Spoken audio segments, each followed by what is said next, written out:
माननीय अध्यक्ष महोदय, प्रधानमंत्री श्रीमान नरेंद्र मोदी जी के नेतृत्व में किसानों की आय बढ़ाने का अभियान निरंतर जारी है। हमने 6 उपाय किए हैं। नंबर 1, सरकार ने उत्पादन बढ़ाने का फैसला किया, उत्पादन बढ़े। नंबर 2, आय बढ़ाने के लिए लागत घटे। नंबर 3, उत्पादन के ठीक दाम मिले। नंबर 4, नुकसान हो जाए तो उसकी भरपाई करें।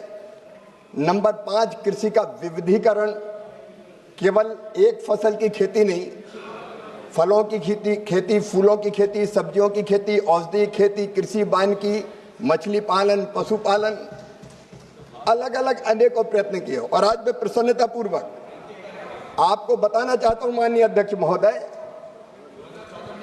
कि पिछले 10 सालों में फसलों का जो उत्पादन है, कुल फूड ग्रेन्स का, खाद्यान्न का, इसमें 246.42 मिलियन टन था 13-14 में, अब बढ़ के 353.96 मिलियन टन हो गया है। दलहन का उत्पादन माननीय अध्यक्ष महोदय 16.38 मिलियन टन से बढ़ के 25.24 मिलियन टन हो गया है। तिलहन का उत्पादन माननीय अध्यक्ष महोदय 27.51 मिलियन टन से बढ़ के 42.61 मिलियन टन हो गया है।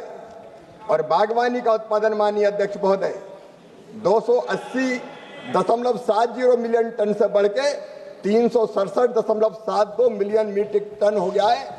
और मैं माननीय ललन सिंह जी आपको भी बधाई दूंगा। किसान ही दूध उत्पादित करता है। दूध का उत्पादन 137.7 मिलियन टन से बढ़ के 239.30 मिलियन टन हो गया है। चाहे मछली का उत्पादन हो, दूध का उत्पादन निरंतर बढ़ रहा है।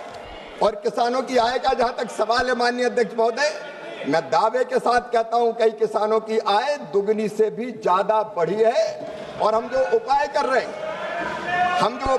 माननीय अध्यक्ष महोदय, आपने बजट की बात कही माननीय सदस्य ने।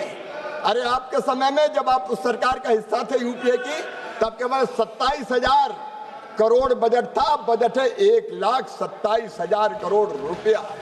माननीय अध्यक्ष महोदय, ये एनडीए की सरकार में निवेदन करना चाहता हूं, किसान सम्मान निधि पहले तो कभी नहीं थी। माननीय अध्यक्ष महोदय 10 करोड़ किसानों को किसान सम्मान निधि से लाभान्वित किया जा रहा है। और मुझे गर्व है, मोदी है तो मुमकिन है, लगभग 2 लाख करोड़ रुपया उर्वरकों पर सब्सिडी देने का काम कर रही है। तो मोदी सरकार कर रही है।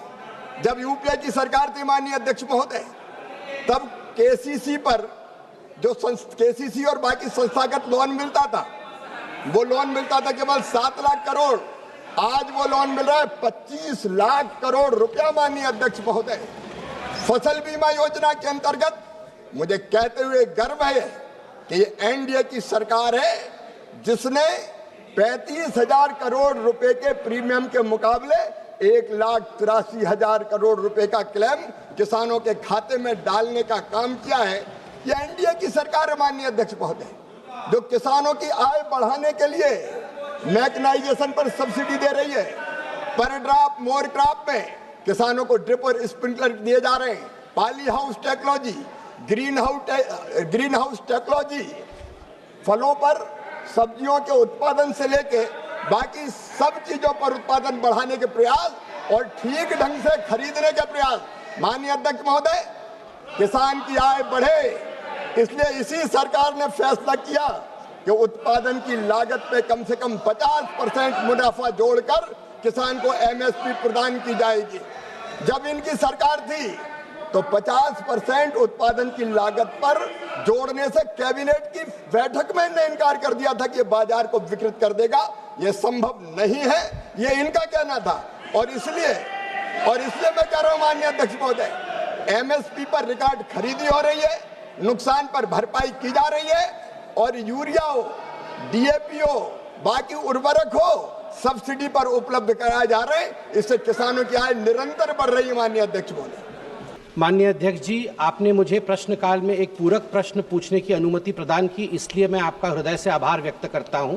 आपके द्वारा समय समय पर जारी निर्देशों के अनुपालन में समय की मर्यादा का ध्यान रखते हुए मैं एक संक्षेप तथा प्रत्यक्ष पूरक प्रश्न के रूप में माननीय मंत्री जी से जानना चाहता हूं कि नए आपराधिक कानूनों के लागू होने के पश्चात अकादमी ने उनके पाठ्यक्रम में क्या बदलाव किया तथा क्या सरकार प्रशिक्षुओं को आधुनिक शस्त्र विद्या के अतिरिक्त तकनीकी, साइबर अपराध, शारीरिक एवं मानसिक रूप से सशक्त बनने के लिए क्या पाठ्यक्रम में किसी प्रकार के अतिरिक्त समावेश की है? धन्यवाद।